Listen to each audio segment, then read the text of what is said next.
మనం ఈ వీడియోలో రేరా రిజిస్ట్రేషన్ అంటే ఏంటి, ఇది ఎవరు తీసుకోవాలి, ఇది తీసుకోవడం వలన మనకు కలిగే ఉపయోగాలు ఏంటి మరియు తీసుకోకపోవడం వలన మనకు కలిగే నష్టాలు ఏంటో తెలుసుకుందాం. రేరా రిజిస్ట్రేషన్ లో మనకు బిల్డర్ అండ్ ఏజెంట్ 2 టైప్స్ ఉంటాయి. రెడీమేడ్ అపార్ట్మెంట్ సేల్ చేసేవారు, రెడీమేడ్ విల్లాస్ సేల్ చేసేవారు, readymade open plot ventures sale చేసేవారు ఏజెంట్ లైసెన్స్ అనేది తీసుకోవడం జరుగుతుంది. అపార్ట్మెంట్ కన్స్ట్రక్షన్స్ చేసేవారు, విల్లా కన్స్ట్రక్షన్స్ చేసేవారు, ఓపెన్ ప్లాట్ వెంచర్స్ వేసేవారు ఈ బిల్డర్ లైసెన్స్ అనేది తీసుకోవడం జరుగుతుంది.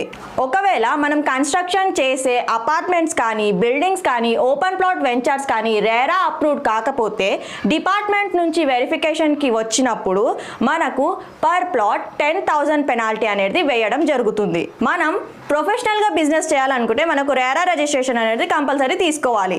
మేము all over Telangana RERA registration చేస్తాము. నేను ఎక్స్ప్లెయిన్ చేసిన రేరా రిజిస్ట్రేషన్ మీద మీకేమైనా రిక్వైర్మెంట్ ఉంటే కింద